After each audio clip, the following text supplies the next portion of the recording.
You know, some games, they just hit differently. There are titles that come and go. They dominate for a few months.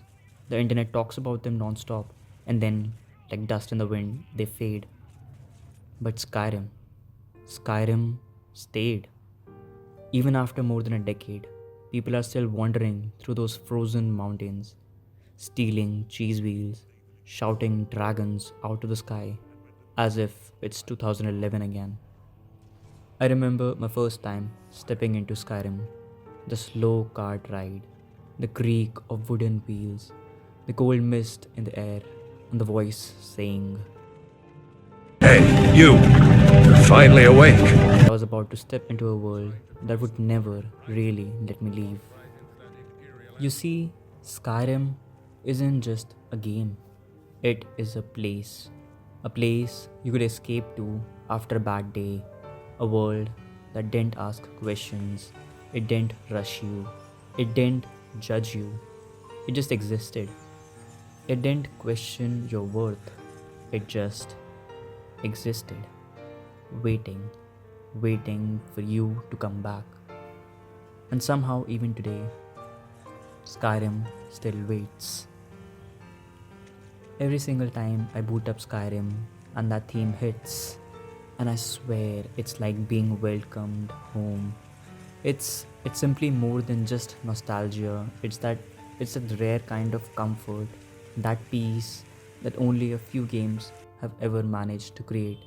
And Skyrim does it ever so wonderfully. And that's what I want to explore in this retrospective. Not just the story of a game, or how dragons accidentally hit fireballs instead of healing spells, but actually the why. Because it's the why that matters. It's because why Skyrim still matters. Why it still feels alive. Why, no matter how many RPGs I've played ever since, this one still calls me back like an old friend. Sit back, relax, and enjoy. Let's go ahead in this journey. Let's go back to where it all began. To the people who built it. The dreamers who just took an empty map and turned it into the most iconic fantasy world of our time, and perhaps all time. When you talk about Skyrim, you have to talk about Bethesda Game Studios. The name itself is so legendary now, but back then it wasn't just about fame, marketing, memes, re releases. It was about imagination. Bethesda started off small, just a bunch of people who wanted to build worlds that didn't tell you what to do, that didn't hold your hand on every step. They didn't want you to follow a straight path. They wanted you to get lost, lost in the worlds they have created, lost in the valleys, lost in the mountains, lost in the villages, lost in the rivers, lost in the forest. From Arena to Daggerfall, from Morrowind to Oblivion, each game was a promise.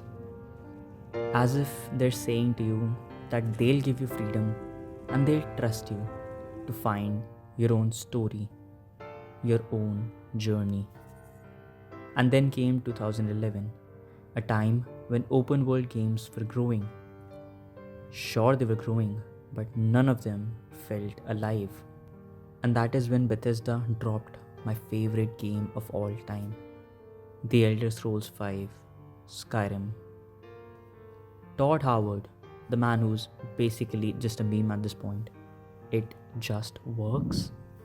He had one clear goal for Skyrim: to make a world that feels real, not realistic, real, where every mountain you see can be climbed, every light you see in the distance might be someone's home, every corner of the map has a story waiting for you, every watchtower to climb, and somehow they did it. Bethesda didn't just design a game, they sculpted an experience, they shaped an experience. Bethesda gave us a world that breathes with towns of gossips, guards who always remember your crimes somehow, and companions who won't stop stepping on traps. Lydia. They gave us that iconic feeling of walking into Whiterun for the first time, the golden fields under the sunlight, the sound of blacksmiths hammering away, that faint music in the background, the magical, melodious sounds. That was the Bethesda I've always known. And the best part about Skyrim, it doesn't force you to be anyone. You're not just the hero. You can be a thief, a mage, a bard, an assassin, a random guy who collects cabbages for no reason and lives on cheese. It lets you live however you want. And that, I think, is what Bethesda understood better than almost anyone else during that time. Games aren't about winning, they're about existing. They're about giving you that world where you can do everything or nothing depending upon you and still feel like it's worth your time. That's the magic Bethesda created. Not just building a world, but making you feel you've always belonged there. When you strip away all the mods, memes, and plugins we've added into the game, Skyrim's story begins with something very small and claustrophobic. Just a prisoner on a cart. No prophecy, no epic music yet. The wooden wheels crunching over dirt, wind whispering through pine trees, and that slow realization that you're being taken to your execution. That is how Skyrim greets you, not with triumph, but with helplessness. I still remember the first time I saw Helgen's gates looming ahead, the sound design muted. You don't know who you are, what's happening, why your fate's already sealed. It is so simple, but yet so genius. Bethesda didn't start with power, they started with powerlessness. And that makes the first shout hours later feel like pure freedom, the liberty. Even before you can move, Skyrim sets the stage for the story to land in. People at war, an empire bleeding out under the weight of its own history. Just as the axe is about to fall, the sky cracks open. A roar rolls over the mountains, and for the first time, you see Alduin. You escape through smoke, fire, stumbling through tunnels beneath Helgen with Ralof or Hadvar, depending upon your choice. There's chaos, soldiers shouting, stones falling, dragons screaming from above. Then you finally step out of that cave, and the sunlight floods your screen, and that moment that will never get old for me. The camera pans up, the music swells in, and you see an endless mountain dusted with snow, a hawk gliding through the sky, the sound of river far below. This is what an introduction should look like. Take notes, people. From there, the main story unfolds like an ancient Nordic saga. Alduin isn't just another dragon, he's the world eater, prophesied to destroy the world so it can begin again. And you're something that hasn't been seen in centuries. The Dragonborn. blessed with the soul of a dragon. What's beautiful about Skyrim's story is that it never forces you to believe it. You can ignore the destiny entirely. You can hunt, steal, join a guild, marry someone, build a house. The story will wait patiently until you're ready to come back. Then you finally climb 7,000 steps to High Hrothgar. The greybeards call to you in the language of dragons. You stand before Master Aringir, and for the first time the world recognizes what you are. You shout and the mountain answers. That's when Skyrim reveals power through understanding. You don't collect spells, you learn words. Each one has its own weight, and each one feels earned. Every village you visit hums with arguments about the Empire and the Stormcloaks. Some speak the Emperor's name with loyalty, others spit it like a curse, and you stand in the middle, carrying the voice of dragons. Farmers debate whether Talos, a man who became a god, should still be worshipped or not. That's what I love about Skyrim storytelling. It refuses to hand you a perfect side. There's no black or white in this game. It's all grey. On one side stood Ulfric Stormcloak, proud Jarl of Windhelm. On the other side stands General Talius, the Empire's soldier through and through.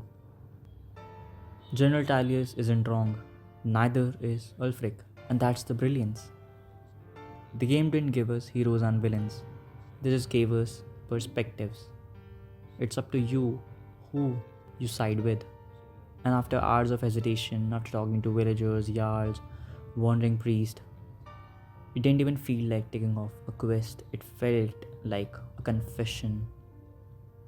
You storm a keep built by men who once called each other brothers, and the victory feels hollow. Because in the end, Skyrim bleeds, and the game never congratulates you, it just lets you stand among the body of the fallen and listen to the wind and the music. Was it a triumph? Parallel to the story of the Civil War lies yet another dilemma: the Blades and the Greybeards. Delphine and Esbern, the last surviving Blades, begs you to resume their ancient duty, slay every dragon. That includes Parthenax. And the Greybeards plead for mercy, believing redemption is possible even for a creature born to destroy. That choice has hit me harder than any boss fight ever has. Parthenax is not just another NPC, he is wisdom. He helps you, teaches you, guides you. Now someone asks you to end him because of what he was, not what he is. Delphine says he must pay for his crimes, and honestly, you can hear centuries of rage behind her voice. But when you climb back the mountain, Parthenax greets you with calm acceptance, and it breaks something inside of you. I still remember standing there, controller still, snow drifting across my screen, and thinking, this isn't about dragons, it's about forgiveness. About whether we truly believe people or beings can change. Skyrim leaves that answer in your hands. You can swing the blade or you can walk away, and whichever you choose, the world moves on without judgment. I could never bring myself to kill Parthenax, if you're wondering what choice did I make. When you combine all of this, the prophecy, the war, the moral conflicts between the nations, you realize Skyrim's main story isn't a linear storyline at all. It's a circle, constantly looping between fate and freedom. The Dragonborn is meant to save the world, but every major plotline asks whether destiny actually matters. The Greybeards say you were chosen, Ulfric says you should choose yourself, Blades say duty outweighs mercy, Parthenax says mercy is the highest duty, and somewhere between those voices, you have to carve out an answer. And perhaps that's why the story feels so different for everyone. Two players can finish Skyrim and yet have extremely opposite tales to tell, one as a noble hero, one as a reluctant wanderer, and somehow both will be true.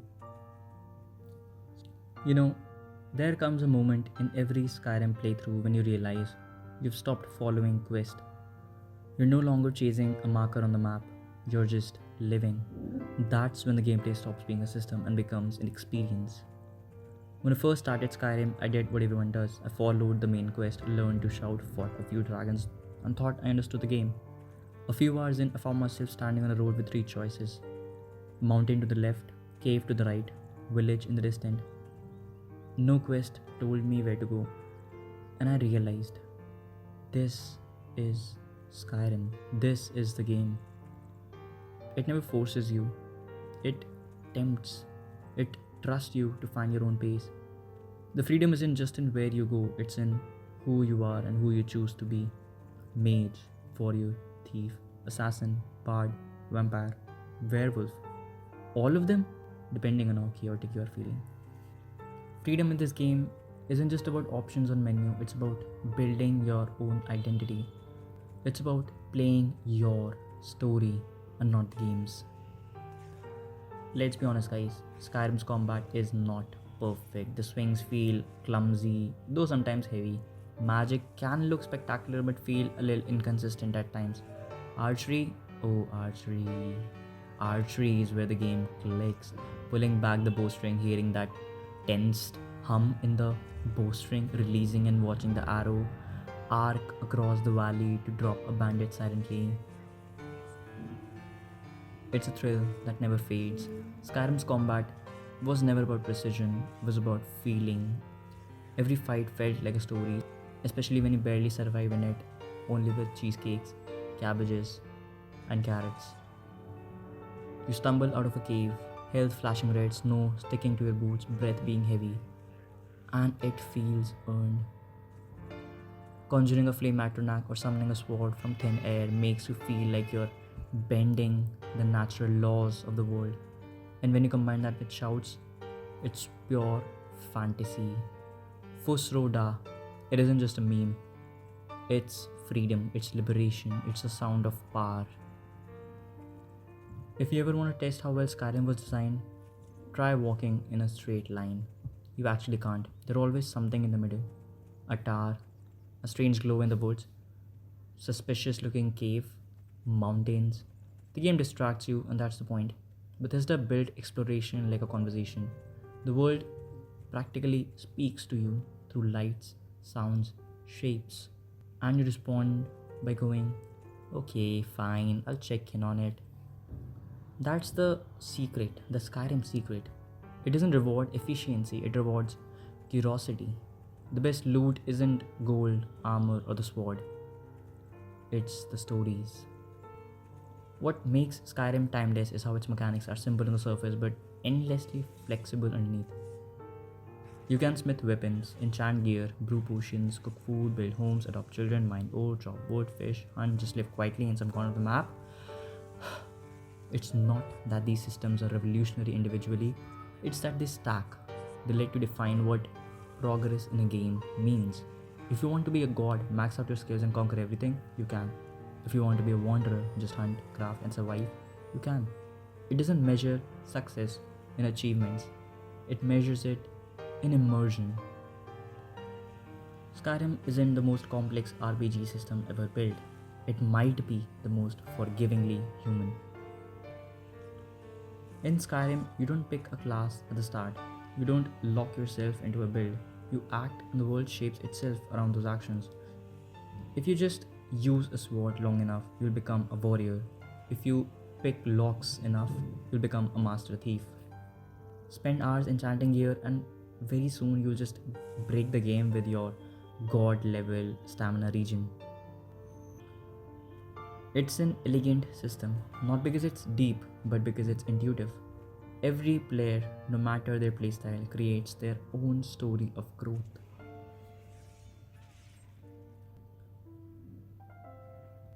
I literally gasped so hard when the first time I opened the skill menu and saw the constellations shining. It's so spiritual. Each tree isn't just a list of bonuses, it's about a sky of potential, of what's there to unveil. Do you climb the stars or the stealth tree? What's genius about it is that the game doesn't shame you for going to different classes. You can be a jack of all trades or just a pure mage. Both work and they both feel so natural. The system doesn't force you to play right, it rewards you for playing it your way.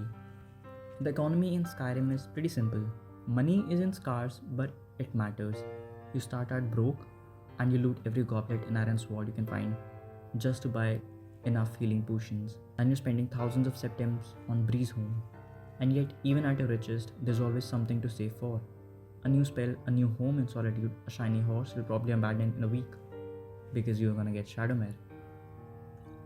It's not realism that makes it work, it's actually rhythm. The game balances progression so that wealth feels like freedom and not inflation. The economy in Skyrim just works perfect. Every coin you earn tells a story.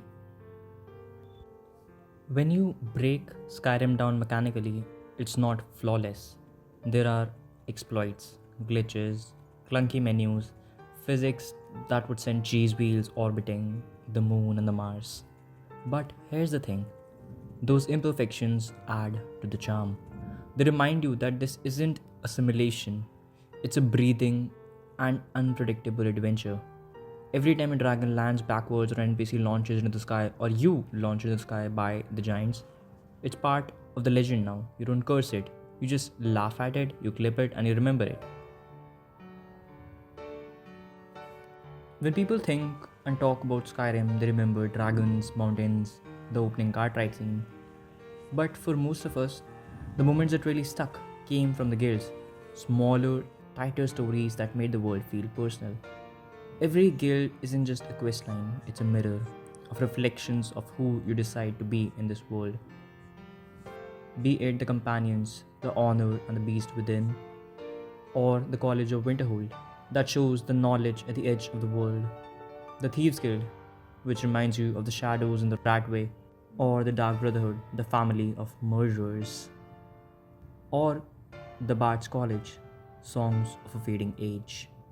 What makes these guilds so memorable isn't just their writing, it's that they each feel like a different lens through which you can see the same world. You can play Skyrim 5 times, join a different guild each run, and it feels like 5 different lives. Mercenary who lives for honor, scholar chasing forbidden knowledge, thief dealing with goods, murderer bounded by blood, a bard preserving the songs of it all. And together they form the soul of Skyrim. They make the world feel alive. Each guild also ties back to the game's central theme of finding your identity. Who are you in a world that keeps asking you to be everything? Dragonborn? Yes. But also a friend, a rival, a mentor, and a monster. The side quests of this game are the real gem. There are Daedric quests, 30-minute plays about faith, temptation, insanity, Molik Baal, Meridia, Sheogorath, Bovithia, Mehrunes Dagon. You never forget these because they're short, sharp morality tales hidden inside an open world. One moment you're rescuing a dog, and the next you realize it was a Daedric artifact all along. One moment you're helping a starving beggar, and the next you're carrying out the will of a god who feeds on pain. The game and the quest shows you that the divine walks right beside you and sometimes manipulates you. Some of the most moving stories in Skyrim never leave a single town. They're the quest without dragons, destiny, or gods. The ones about people. The miner in Dawnstar haunted by nightmares. The child in Windhelm who hires you to avenge his mother. The widow in Rorikstead who asks you to deliver a letter to her dead husband's grave. These are the threads that hold the world together. They remind you that behind every epic prophecy is just 100 tiny lives trying to survive in the snow in the north. Bethesda filled Skyrim with stories that don't need fanfare, and that's what makes them believable. You don't save everyone. Sometimes you just go a little off track and you listen. Skyrim's quests are just simple. Go somewhere, do a thing, and come back. But what matters is how you get there. The game never locks you into just one tiny path. You can sneak through a ruin, charm your way past the guards, or simply just charge in with lightning in both hands. And it all works because the world reacts just enough to make your choice feel validated. Ever so often, you will see Skyrim deliver a quest moment that feels like it was just built for you, standing on the throat of the world beside Parthenax, watching the soul of Jurgen Windcaller drift into the sky, entering Blackreach for the first time, walking into Sovngarde, the afterlife of heroes. These aren't just quest beats, they are checkpoints of your emotions. They're the reason people replay Skyrim even a decade later. Because even when you know what's coming, it still hits, and it hits like a rock. You'll notice that the writing in Skyrim isn't Shakespeare or Robert Frost. It's direct, sometimes even rough, and mostly meme-worthy, but that's its charm. NPCs don't sound like actors reading scripts, they sound like villagers trying to get through their day. That realism grounds what the fantasy it has been trying to weave. When you hear the guard mutter, I used to be an adventurer like you. Then I took an arrow in the knee. it's both a joke, but also a tiny tragedy. Many people I've come across often say that Skyrim's choices don't matter enough. Maybe they're right in a technical sense, but emotionally they do matter. Choosing which guild to side with, sparring or killing Parthenax, deciding to help a stranger. These moments are what create your perspective and your vision of Skyrim. When you talk to another player about their playthrough, it's never gonna be identical. That is the quiet brilliance of the design. It trades branching endings, each for the personal memory of the individual. Why the side quest in Skyrim works, why it works emotionally. These side quests tricks you into caring about things that don't matter to the plot of the game. A stolen necklace, a lost dog, a farmer's ghost, or his goat. They're all small acts of empathy, tiny repairs in a broken world. And when you stop for these, the game stops being about heroism, dragons, and it starts being about humanity instead. Skyrim just doesn't look alive, it also sounds alive. From the moment you'll step into Whiterun and you hear the echo of merchants calling out to you, guards muttering, children laughing, you realize how much this world breathes through its voices. From the first greeting, Hey, you! You're finally awake. that single line has become a folklore. From that second on, Skyrim begins talking. There are voices burrowed into our memory, the voices that stayed, confidence of Esbern and the mixture of awareness and duty of Delphine, the deep rumble of Ulfric, and of course Parthenax, Christopher Plummer's voice stretching ancient wisdom over the mountains, and there's poetry in his pauses. What is better, to be born good or to overcome your evil nature through great effort? Moments like that give Skyrim its weight. They remind you the dragons weren't written as monsters, but rather as philosophers who probably lost faith in mercy. And then there comes the ordinary voices, the guards, the merchants, the miners, the priest. They keep repeating their lines, sure, but the repetition turns them into a chorus. Dialogue options in Skyrim aren't elaborate trees like in some RPGs. They are small sparks, choices that test your roleplay rather than scripted. The reason why the voices of Skyrim endure is because they sound like memory. Rough, imperfect, but familiar. You don't hear Skyrim, you remember it. You don't really start Skyrim. The game starts you. From the first breath of wind that drifts over the title screen, you're not just looking at a menu. You're standing on a mountaintop and listening to the world inhale. The male choir chanting words you only half understand but somehow feel. The Dovahkin. It sounds like the prophecy is waking you up. Jeremy Soule composed a soundtrack that behaves like weather. It doesn't intrude, it rolls in, covers you, and moves on. Soule understood that Skyrim wasn't about spectacle, it was about presence. He wrote music that behaves the way snow falls, quiet and heavy with memory. Every track has a slow heartbeat. For example, if you listen to Far Horizon, it's almost still, yet each note pushes you towards the next ridge. That's just genius. It's music that motivates. It's the sound of a player breathing in the rhythm of the landscape. When the main theme of Skyrim hits its peak, there is no melody to hum afterwards. It's all just rhythm, all breath. You can't whistle Skyrim's theme while doing dishes. It demands mountains and snows.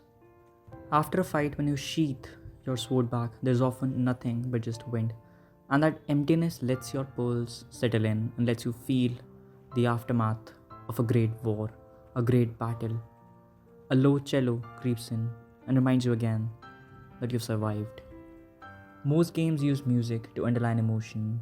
Skyrim's soundtrack listens to you instead. It waits for the moment when you stop moving and then offers sound like a companion who refuses to speak first. When you walk into the Bannered Mare at night and the lute begins softly and the fire crackles louder than the melody, that's not bad mixing of sounds. It's pure world building. Music exists inside the scene but not above it.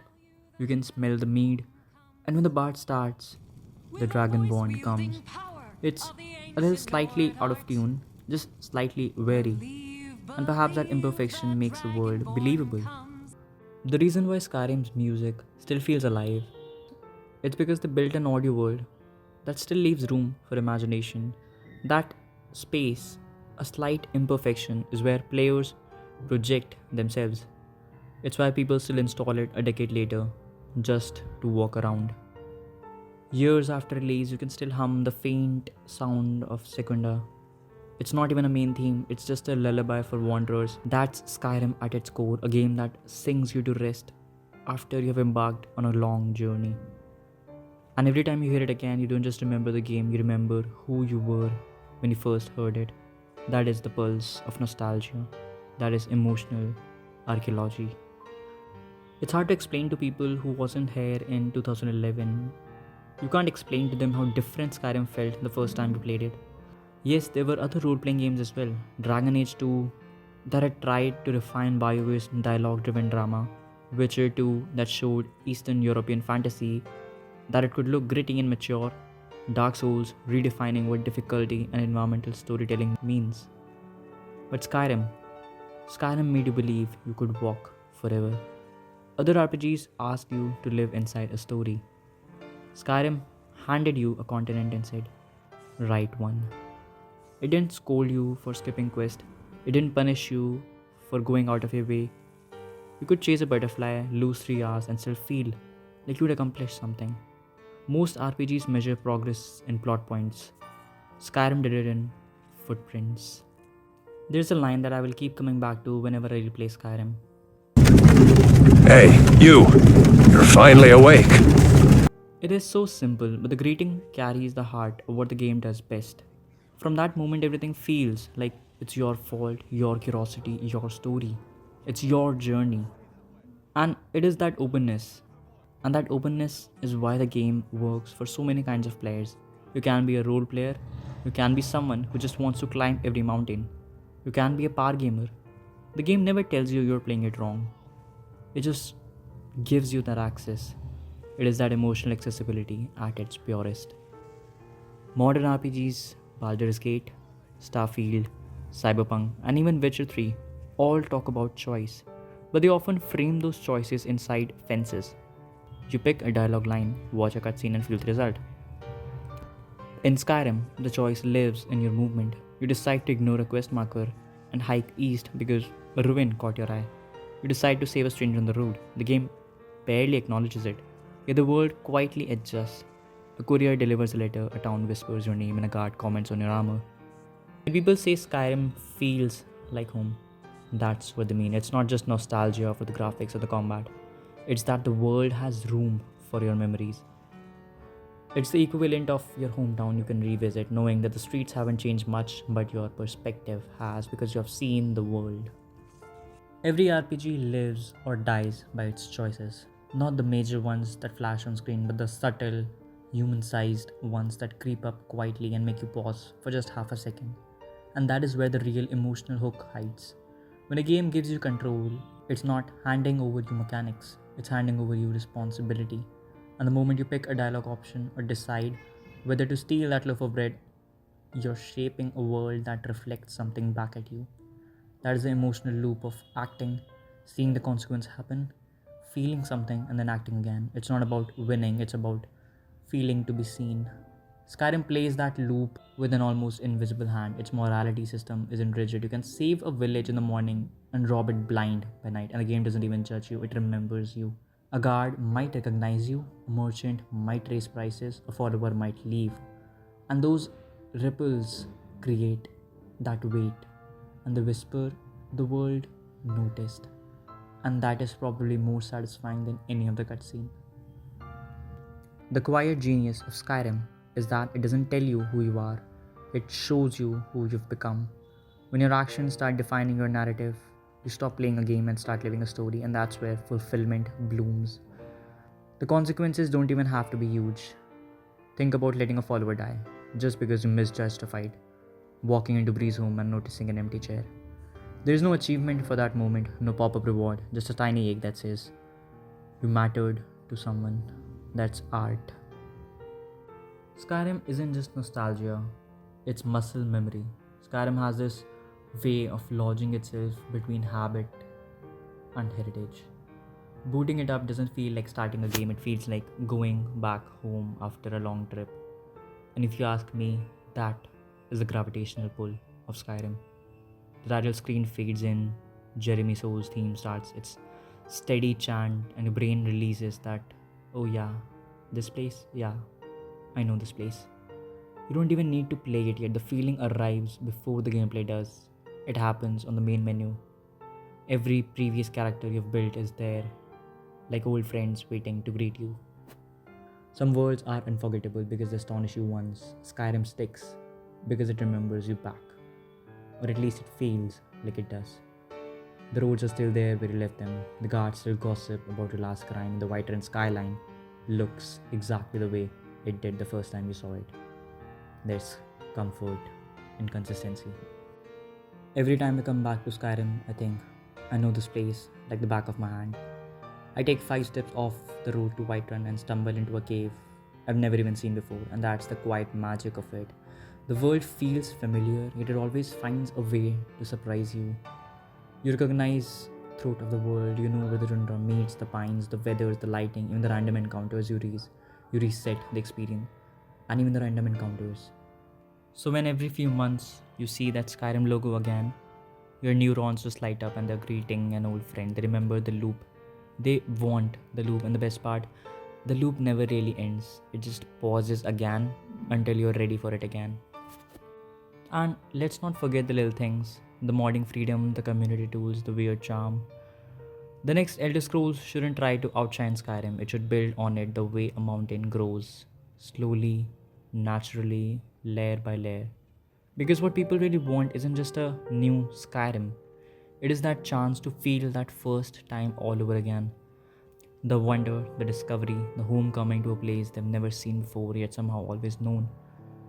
So when we dream about ray traced dragons and sprawling continents, yeah we will, but deep down what we're all waiting for is that one quiet moment. When the screen fades in, the wind picks up, and the words appear again in the next title. Hey you, you're finally awake.